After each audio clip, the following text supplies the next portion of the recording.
Welcome to Build by People Leaders podcast, brought to you by Hydra AI, your AI-powered coach for leaders in tech. I'm your host, Daria Rudnik, and this show is for HR and L&D leaders for fast-growing and scale-up companies, those who build real impact from within and shaping AI-ready organization. If you go to dariarudnik.com, you can download AI-ready teams framework, a practical guide on how to build mature teams fit for AI-driven world.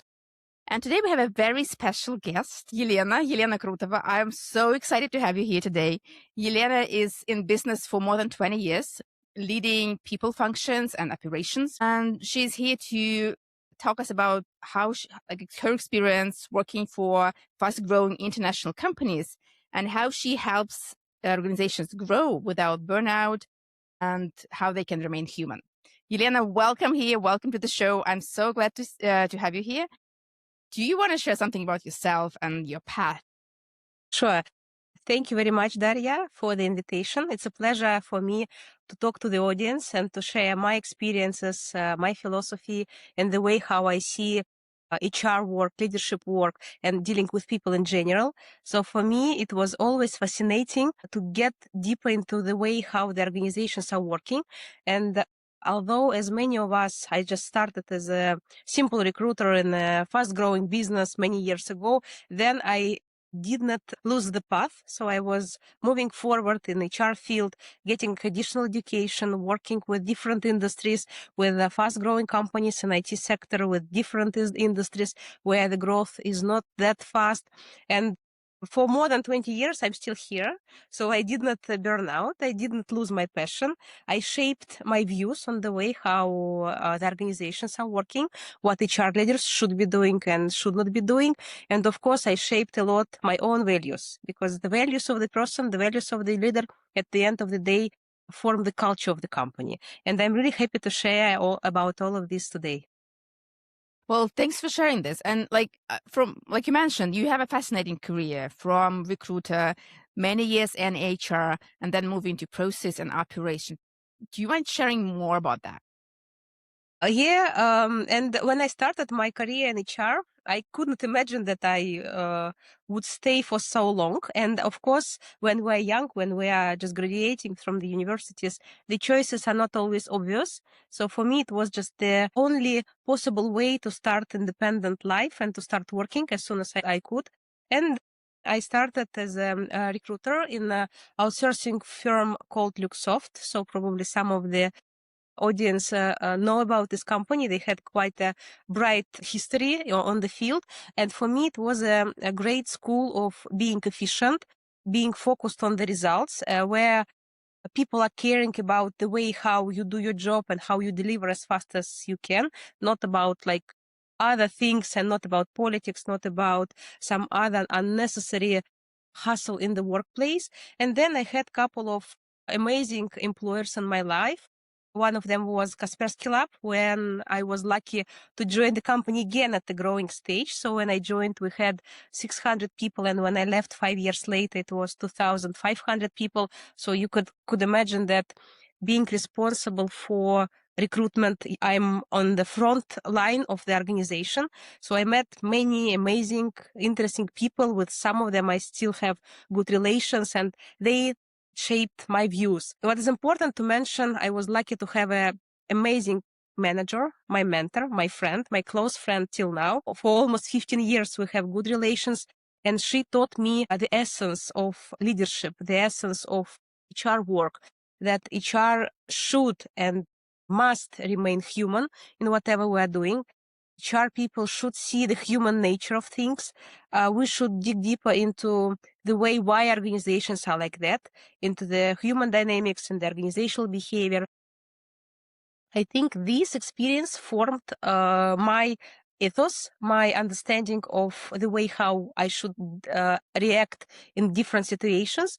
And lately, I had another amazing experience working in one of the fast-growing brokerage firms in Cyprus, because when I joined, it was 250 people. When I left, it was 2,500 people.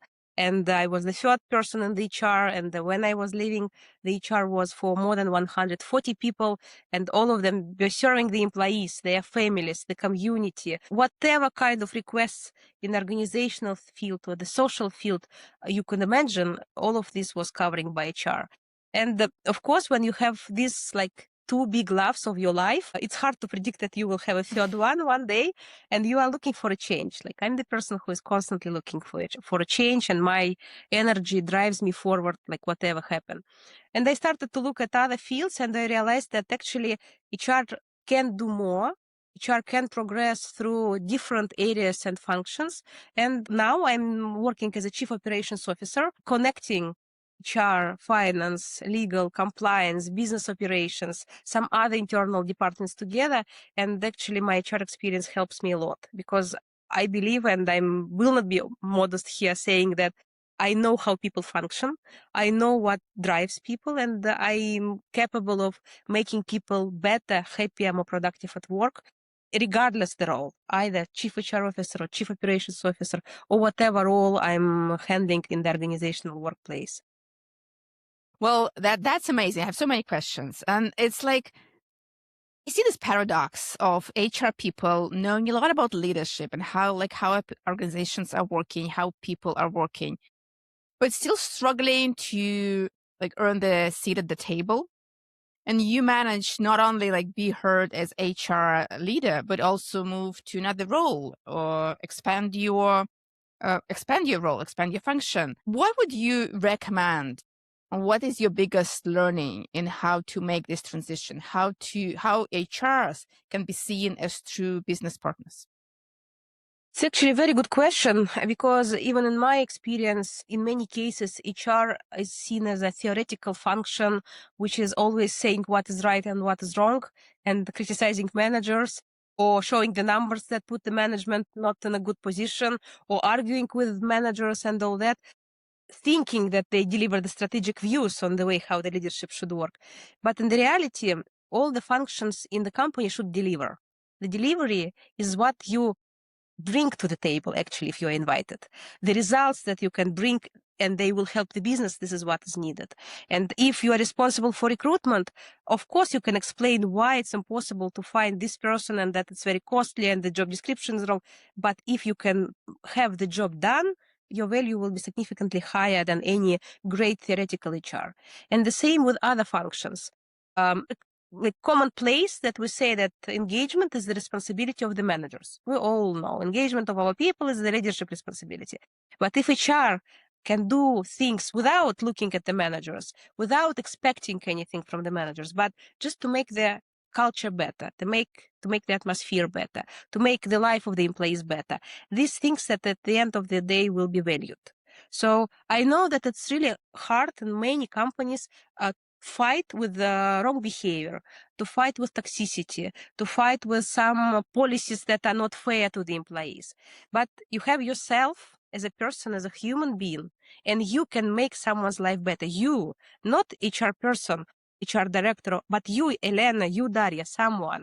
And this is what I was always valuing in my work. And I hope that my managers saw that. I make work done, and I try to make life of other people a bit better.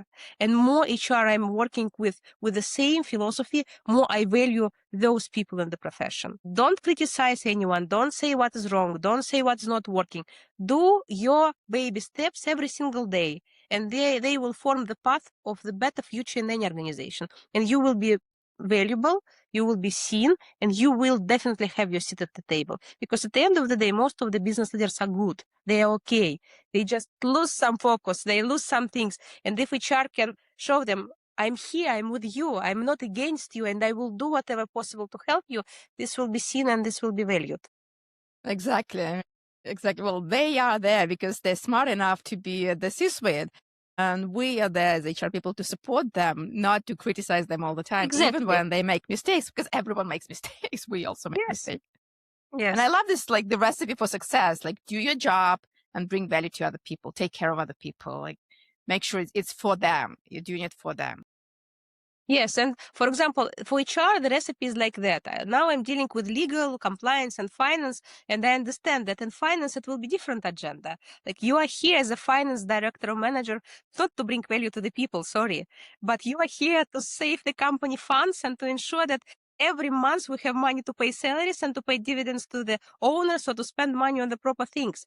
And the finance people having this agenda, for them it will be much easier to work.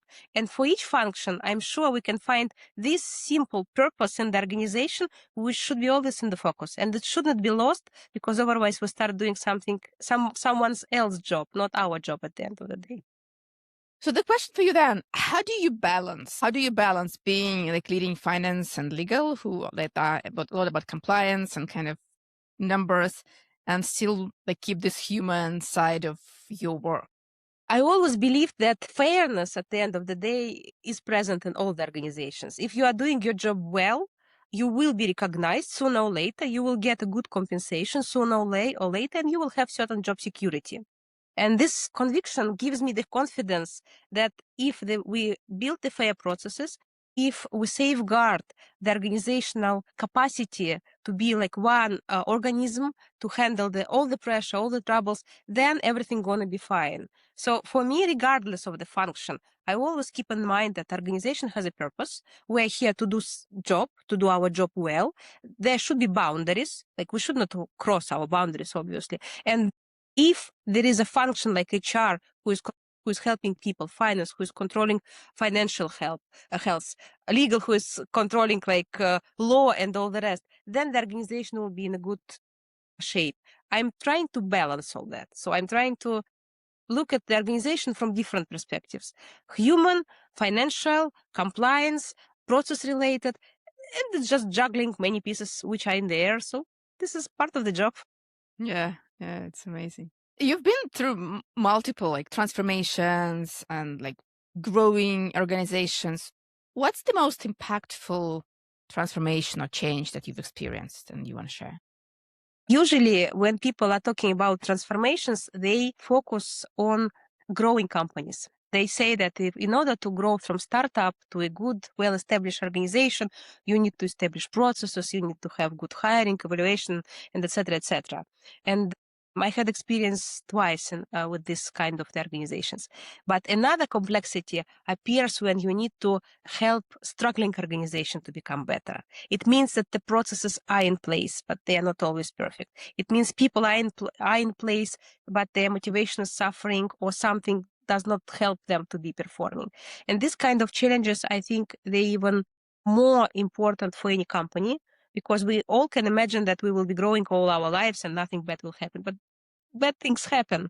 Product changes, market changes, ownership structure changes, many things. And these kind of transformations to bring health back to the organization is one of the most important, complicated, and difficult topics in the leadership arena. Because here you need the best balance out of all. Finance people will say, cut the cost and you're going to be fine. HR people say, we have engagement problems, we cannot do anything. Legal people will say, okay, let's check the contracts and we do whatever is according to the contracts. But my role is to look from all the perspectives and to bring health back to the organization, making unpopular decisions in some cases, being a surgeon who is cutting unnecessary and bringing what is necessary. And I'm truly enjoying this kind of work, because there in this kind of work, you still remain human. You can still remain fair and focused on people. You just need to be sharp, crisp, no blah, blah, blah, and focused on what is the best in the long term for the people and the organization itself. This surgeon analogy, because you're right, if you don't delete something that's not working, if you're not fix it, sometimes it's painful, obviously, but it's for better health. It'll create healthy organizations. It'll also help people. I mean, if people work for struggling organizations, if this organization goes down, goes bankrupt, no one is going to be happy. So it's an opportunity. What is important? Nobody should be cruel in this kind of cases, because in some circumstances we become frustrated, full of fear that something goes wrong, and we want to protect our status quo. But look at the surgeon. They are not cruel. They are not focusing on themselves. They are focusing on doing their job right. They have enough education. They have enough knowledge to do their job right. And the same when you do this kind of transformations from like some not much healthier companies or companies with struggles, you need to be the same professional. And then when you deliver and you see that health is getting back to the company, to the social structure you are dealing with, it's like the best pleasure, I would say, seeing the actual results of your work. And I want to ask you a question, like a very hot topic today is AI, and AI is entering workplaces and influences like workplace dynamics. How do you see HR or organizations are evolving when AI is entering them? You know, when ChatGPT appeared in our lives 3 years ago, I hated it, literally, because every time when I saw the messages from some people written on this like Polish, nice way, I was like, are you dumb enough not to be able to write it by yourself, or what's that? But now I think we got the essence of the tools. So we now understand that they don't replace our capabilities, and they should not, but it's a good addition. It's like internet or it's like computers. They cannot do 100% of your job. But if you are educated and you have capabilities to use it, your efficiency can be skyrocket.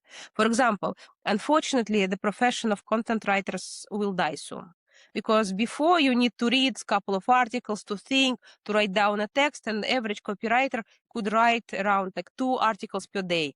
Now, 10 minutes, ChatGPT, read it, check the facts, and you are there. So you can imagine like how fast you can do that.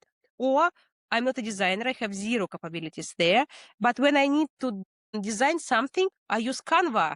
Write the script, whatever you need to be done, change the colors, add the codes, and you are done. And you shouldn't be waiting for a designer for a couple of days when they're ready. So I truly believe that AI tools are perfect tools to be embedded in anyone's profession, in HR especially, when you need to deal with policy making, communication, some preparation of the materials.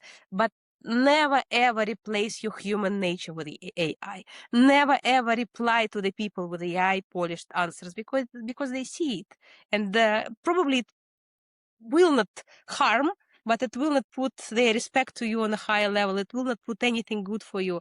But as a tool, again, use it as much as you can and learn how to use it, because there are many interesting tools are coming like every month, every half a year. Yeah, I agree. I mean, it's funny. Someone writes an email with ChatGPT. Someone writes a reply to this email with ChatGPT. Yes, and exactly. those two bots talking to each You other. know what's fascinating, and I'm sure that many HR professionals their views will resonate with mine. Performance reviews are written on ChatGPT, and you are reading amazing reviews. People hate it, managers hate it, people hate it, but everybody's writing it like that, and you just don't know where is truth, because you see all these polished answers, and you just don't know. The person has some issues with reality writing this, or they truly believe that nobody understands that this was written with AI. I mean, I have my issue with performance reviews, and so that everybody has, but never use AI to write your performance reviews, please. an indicator, like if people don't use a ChatGPT to write something that they think is unimportant, maybe we should do something about it. But yes, we don't have a better solution yet, but need to figure it out. Yeah. Like, you know what? There was I think it was IBM research that shared that only 1% of CEOs actually see HR as their partners in AI transformation.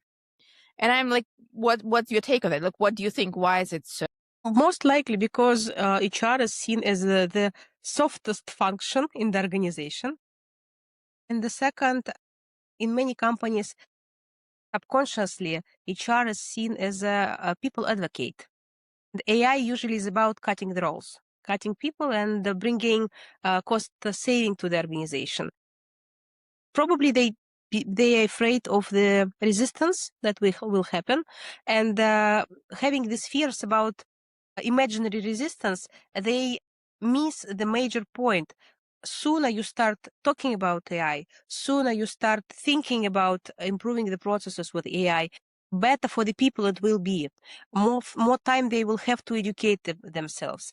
More time you will have to use soft HR power to release this tension and to do proper soft change management practices. So I would say it's probably early stages, and she did not get the point that HR is not against the company. HR is not against the people like you are trying to convince. HR will make your job easier if you involve them into the change management from the beginning. But remember what I said from the first minutes of the conversation. If HR remains human and remains focused, then this question will not appear. It will not exist. I think there's a lot of like technical, like HR is not technical, and that's why they're not invited. But AI transformation is not so much technical. It's a lot about Exactly. change management, new capabilities, how we use AI, decision making, critical thinking, ethics. All of those are Exactly. HR issues. We can look like always in the past, we can find examples which are similar to the experiences that we have right now. 20 years ago, it was about SAP transformation. HR Yeah. was never at the table when SAP was implemented, but HR was always at the table when roles should be cut. But now the things are changing. Change management, soft change management in the SAP implementations is one of the core skills and demands during these changes. With AI, we will come to the same. It's just better to start earlier knowing these experiences. What could be your message that you would like to deliver to HRs who want to be true business partners to their organization? It's a very deep and important question because I have a big HR community. I read the posts from HR people. I talk to them. HR people have tendency to lose their confidence, especially now. So we are not at the peak of economics. We all know that. So nobody knows what will be in the past. And when HR is losing the confidence and the positive attitude and the energy, then nobody will pick up in the company. This is the one thing that I always tell to my HR people, to my people in other functions. Don't lose the confidence in yourself and in the people. Because even if you deal with something unpredictable, something complicated, toxicity, conflicts, cost reduction, somebody should remain human in the company and let it be you. And you can drive others and you can ignite others so they are able also to deliver these positive messages. Never ever question yourself as a HR. Try to find support from other people. And actually, questioning yourself is not a good thing in general, but for HR people, it's just no go in whatever company you're working now. I so much support that. Like there are a lot of things coming to HR people that HR is not human enough. They are supporting business, or HR is not business enough. They're supporting people. Being in between of those unhappy employees who have experienced something maybe unpleasant. Okay, who's there to blame? HR is there to blame. But being human for them, being confident that the job you're doing is important is very critical. What is important and for human professions is the integrity. So you should declare only the things that you follow, and if you declare something, you should ensure that inside you share the same values, because it's really I would even say stupid when HR are teaching people about how bad the micromanagement is, but they are doing exactly the same about their teams, or checking exactly the same way their teammates every second.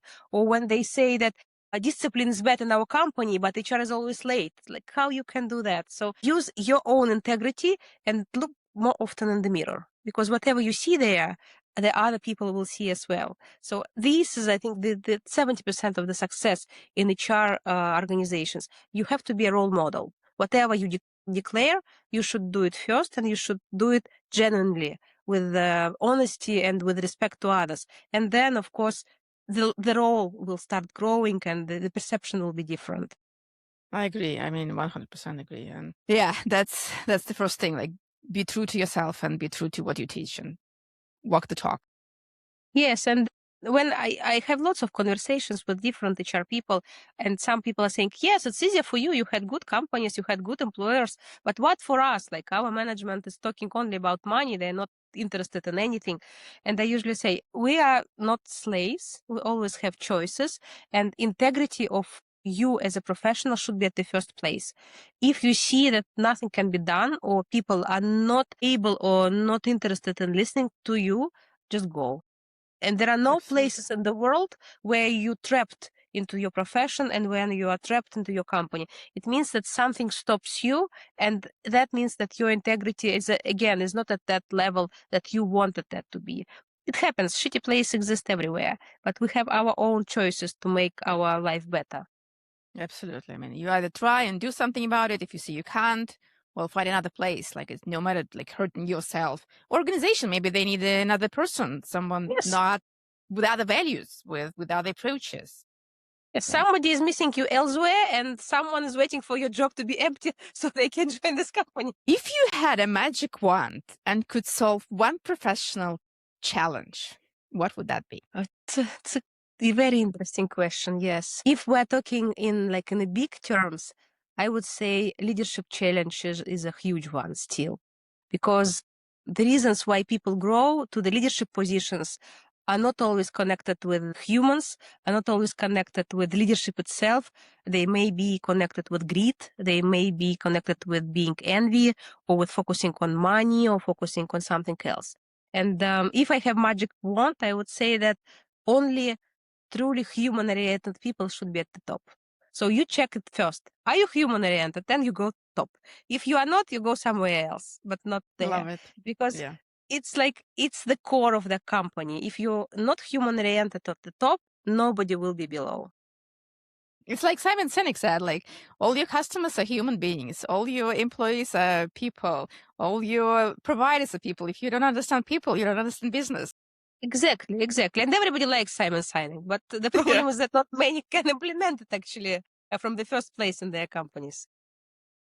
All right. I have one more question. I'll keep it till the end, and it's about how to drive your career after 40. So stay with us. We'll get to this question at the very end of this conversation. Before we go there, I have a few rapid fire questions to learn more about you as a human. Mhm. So it's very short, very fast questions, very short answers. Are you ready? Okay. Okay. Are you a tea person or a coffee person? Black tea with milk. Nice. Dogs or cats? Dogs. I have two, and I would love to have as many as possible. Are you a Morning person, but I sleep a lot. Would you rather receive a phone call or a message? A message. And calling to other people, for me, it's a torture, real torture. What did you want to be when you were a kid? I wanted to be independent. So I think I fulfilled my goal. Where do you go when you need perspective? I go to the books. Books helps me to see different perspective. Fiction or non-fiction? Different. I read less business literature now, more like fiction, but all books are good. One rule that you've broken but don't regret? I don't know. There's a rule, never eat alone. I always eat alone. And I enjoy having my lunches alone. Yeah, we need some me time. I need personal space, and I don't need anyone around. What's one habit or phrase people say that it's totally you? I have a tattoo. It says never settle. I think this is about me. Cool. I love it. Well, that was an amazing conversation. I remind you, we still have a question about driving your career after 40. But before we go there, well, thank you so much, Elena, for joining us here today. It was so insightful. I learned so much, and I love to learn about your career and how that HR you can grow further. You leading HR function is definitely not the end, and you can be a true business partner to your organization. If people want to connect with you, how can they find you? LinkedIn. So I always have my LinkedIn profile open, so they can always send me a message. And I have a website, which is my last name.me, and there is a form there. So I'm always happy to chat to other people if they need any advice, any help, or just a friendly hand to support them during their difficulties in their lives. Well, thanks, Ian. Those links will be in the comments or notes in the description to this episode. And my final question. So how do you drive your career after 40? It's a really, really good question. LinkedIn algorithms, they work the way once you see some content, you keep on seeing this content again and again. And they constantly see now the content that people after 45 especially, they lost their hope, they lost their career, they lost the interest. And for me, some time ago, it was also a very good question, should I stay in the career field, after 40? Should I change it? Should I do something differently? And this is hard time, I think, for everyone, especially when you have 20 years, 25 years of experience. And what I see now, the depth of knowledge and the genuinity in you may be the main core driving values when you are continuing doing your career after 40. Of course, it will be hard to build that from scratch. But one of my discoveries during my INSEAD education, during my thesis, was that many people tend to give up too soon. So my main advice, don't give up. If you lost your job at 40, if you lost your true north at 40, if you don't know what you want to do, don't give up. Keep on doing things every single day, baby steps, reading books, checking some courses, talking to other people. And this desire to do something bigger will come back. It's really easy to become a victim of disappointment. Disappointment is around the corner for every single step we do. Be stronger than that, because after 40, you have 20 more years of successful career. Believe me, and there are lots of examples like that. It's just about you not giving up and believing that yes, it's a trouble, it's a hole in the road, but after this, it will be much better. Well, thank you so much, Elena. It's such an insightful conversation. What I'm taking from it is don't give up, deliver the results, and be human. Exactly. Thanks for being here with us. It was Built for People Leaders podcast for HR and L&D leaders in fast-growing companies and scale-ups. Thank you, Daria.